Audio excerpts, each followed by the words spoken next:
अस्सलाम वालेकुम। Aftab Iqbal from California real estate and builder Bahria town Karachi. जैसे कि आपको पता है California real estate and builder अपनी हाउसिंग के अंदर सर्विसेज प्रोवाइड करती है। बेसिकली हम commercial residential holder service apartment को डील करते हैं।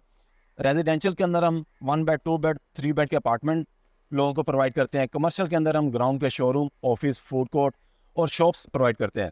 और होटल सर्विस अपार्टमेंट के अंदर हम फर्निश अपार्टमेंट 1 बेड 2 बेड के एज ए 3 स्टार होटल के टाइप के ऊपर हम प्रोवाइड करते हैं। आज हमारे साथ मौजूद हैं साकिब भाई। साकिब भाई जैसे कि आपको पता है California real estate and builder के प्रोजेक्ट मैनेजर हैं। अभी हम इस टाइम मौजूद हैं कैलिफोर्निया रेजिडेंशियल की साइड के ऊपर। साकिब भाई से हम मिलते हैं। अस्सलाम वालेकुम। वालेकुम अस्सलाम वरहमतुल्लाहि वबरकातुहू। साकिब भाई क्या हाल है? अल्हम्दुलिल्लाह जी, अल्लाह का बड़ा करम और एहसान है, ठीक ठाक। साकिब भाई पहले ऑडियंस को थोड़ा सा अपना तारुफ दे दें। जी, मेरा नाम है साकिब अब्बास और मैं सिविल इंजीनियर हूँ। और अब मैं इस वक्त 3 प्रोजेक्ट्स को देख रहा हूँ और इनको सुपरवाइज कर रहा हूँ और एज अ साइट इंचार्ज काम कर रहा हूँ इनमें। जी, ये हमारे साथ साकिब भाई थे। जैसे कि बहुत सारी ऑडियंस हमारी पूछती है कि कुछ project California real estate and builder जब अपने कमर्शियल रेजिडेंशियल स्टार्ट करती है, वो पूछती है कि वो डिले क्यों हो जाते हैं। आज हम आपको उस प्रोजेक्ट का ग्राउंड से लेके उसकी प्लानिंग से लेके उसकी फिनिशिंग तक का प्रोसीजर साकिब भाई से पूछते हैं कि साकिब भाई जब हम एक प्रोजेक्ट स्टार्ट करते हैं सबसे पहले हमें किस मराहल से गुजरना पड़ता है? जी, सबसे पहले तो हम प्लान करते हैं कि हमें जो है वो क्या करना है। कमर्शियल प्लस रेजिडेंशियल है जैसे, तो उसकी हम ड्राइंग्स बनवाते हैं। ड्राइंग्स बनती हैं, उसके बाद ड्राइंग के बाद फिर वो अप्रूव इसमें हम सबमिट करवाते हैं, बैरियर में अप्रूव्ड होती हैं। फिर डिमार्केशन होती है। डिमार्केशन के बाद फिर उसके बाद हम एक्सकवेशन करते हैं। एक्सकवेशन करने के बाद फिर हम लीन करते हैं और लीन के बाद फिर राफ्ट की फोरिंग होती है। राफ्ट के बाद फिर ये बेसमेंट की स्लैब डलती है, ग्राउंड फ्लोर स्लैब, और देन उसके बाद ये प्रोसीजर ऊपर की तरफ आता है। जी, जैसे कि साकिब भाई ने बताया, ये जो भी बता रहे थे ये नहीं बता रहे थे कि ये किसी घर या एक विला तैयार कर रहे हैं। जैसे कि आपको पता है California real estate and builder high rise के अंदर डील करती है और जो भी California real estate and builder का हाई राइज प्रोजेक्ट स्टार्ट होता है उसको साकिब भाई देखते हैं। जब हम अपना एक घर स्टार्ट करते हैं या एक विला स्टार्ट करते हैं, आपको पता है कि हमें किस मुश्किलात से गुजरना पड़ता है।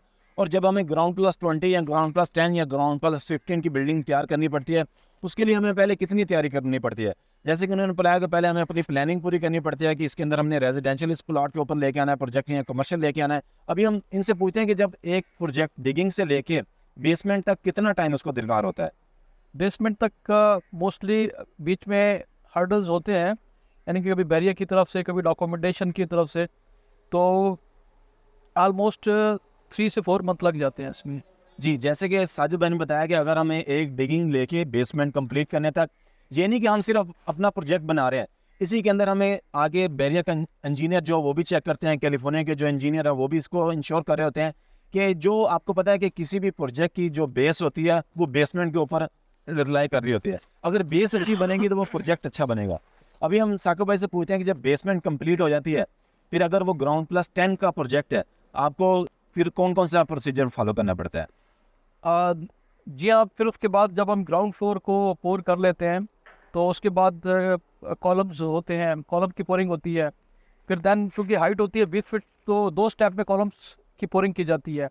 फिर फर्स्ट फ्लोर की स्लैब इसको जो है फिक्स किया जाता है और इस फिर फर्दर इसे जो है ना फर्स्ट फ्लोर के बाद सेकंड फ्लोर और फर्दर ऊपर की तरफ जाया जाता हो। जी, जैसे साकिब भाई ने बताया कि जब बेसमेंट कंप्लीट हो जाती है फिर ऊपर वाला जितना भी काम है वो column slab column slab column slab slab का जितनी भी पोरिंग है वो एक दिन के अंदर की जाती है और जो कॉलम की पोरिंग है वो 2 दिन के अंदर की जाती है। एक दिन के अंदर हाफ कॉलम और दूसरे दिन के अंदर हाफ कॉलम किया जाता है कि ताकि इस ये भी करने का क्या वजह है कि ताकि इससे जो बिल्डिंग की मजबूती है, जो क्लाइंट ने पैसा हमारे साथ इन्वेस्ट किया है, जिन्होंने अपना ड्रीम घर या अपना फ्यूचर का घर हमारे साथ बुक करवाया है, उनको एक अच्छी कंस्ट्रक्शन मिल सके। और जैसे आपको पता है California real estate and builder कभी भी क्वालिटी के ऊपर कंप्रोमाइज़ नहीं करते। और अभी हम साकिब भाई से पूछते हैं जब एक ग्रे स्ट्रक्चर कंप्लीट हो जाता है फिर उसके बाद हमें किन किन मराहल से गुजरना पड़ता है ताकि लोगों को उसकी की हैंड ओवर करने तक?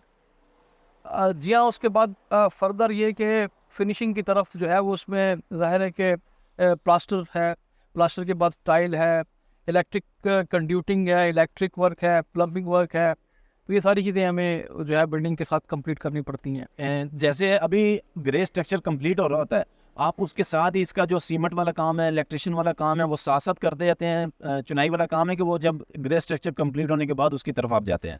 देखें, ये बिल्डिंग स्ट्रक्चर जब कंप्लीट हो रहा होता है तो उसके साथ हम ब्लॉक मैसनरी शुरू कर देते हैं।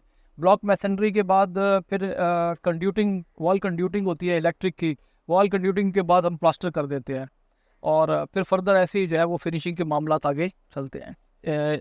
साकिब भाई, ये जो फिनिशिंग के लिए आपको मटेरियल है ये सारा पाकिस्तान से मिल जाता है? अल्हम्दुलिल्लाह अब तो ये कि पाकिस्तान में ही अवेलेबल है सारी चीज़ें। बहुत से लोग हैं जो बाहर से मंगा रहे हैं, तो वो उनसे जो है वो मार्केट में वो इन है वो, तो उनसे चीज़ें मिल जाती हैं यहाँ पे। जी, जैसे कि साकिब भाई ने बताया कि जब ग्रे स्ट्रक्चर कंप्लीट हो जाता है उसके बाद इसका इलेक्ट्रिशियन का काम, इसकी टाइलिंग का काम, इसका पेंट का काम, इसका डोर, विंडो, जितनी भी फिनिशिंग के अंदर प्रोडक्ट आती हैं इस सारे को स्टार्ट करवा दिया जाता है।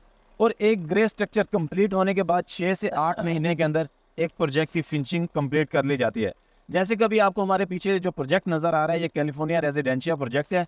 ये California real estate and builder का रेजिडेंशियल प्रोजेक्ट है। इसमें 1 बेड, 2 बेड और 3 बेड के फर्निश अपार्टमेंट अवेलेबल है। ये जो हमने पूरा प्रोसीजर बताया है यही प्रोसीजर आपको रेजिडेंशियल प्रोजेक्ट के अंदर फॉलो करना पड़ता है और यही आपको कमर्शियल के अंदर फॉलो करना पड़ता है। जैसे कि आपको पता है कि कमर्शियल प्रोजेक्ट का प्लॉट बड़ा होता है और उसका साइज़ बड़ा होता है, उसमें कुछ टाइम लगता है, उसकी बेसमेंट कंप्लीट करने में भी टाइम लगता है, उसका ग्रे स्ट्रक्चर कंप्लीट करने में भी टाइम लगता है और उसका जो पूरा फिनिशिंग का टाइम है उसके अंदर भी टाइम लगता है, क्योंकि उसके अंदर एक्सीलेटर, उसके अंदर लिफ्ट, उसके अंदर पैसेंजर लिफ्ट लेदा, उसके अंदर कार्गो लिफ्ट लेदा, वो सारा का सारा इस्तेमाल करना पड़ता है। इसी वजह से जो प्रोजेक्ट होता है अगर वो कुछ टाइम लेट हो रहा है तो उसके ऊपर जो बिल्डर है वो अपना 100% दे रहा होता है कि इसको किस तरह जल्दी से जल्दी कंप्लीट कर लिया जाए, क्योंकि जो भी हम काम कर रहे होते हैं उसको बैरियर साथ साथ चेक कर रहा होता है, बैरियर इंश्योर कर रहा होता है। जो हमारी कंस्ट्रक्शन है उसकी क्वालिटी को भी बैरियर चेक कर रहा होता है। किसी टाइम अगर कोई मसला आता है उसकी वजह से काम डिले भी हो जाता है। अगर आप California real estate and builder के साथ कोई इन्वेस्टमेंट फ्यूचर के अंदर करना चाहते हैं आप हमसे रब्ता कर सकते हैं। California real estate and builder के साथ जुड़े रहें। नेक्स्ट वीडियो तक के लिए हमें इजाज़त दीजिए। Thank you. अल्लाह हाफिज़।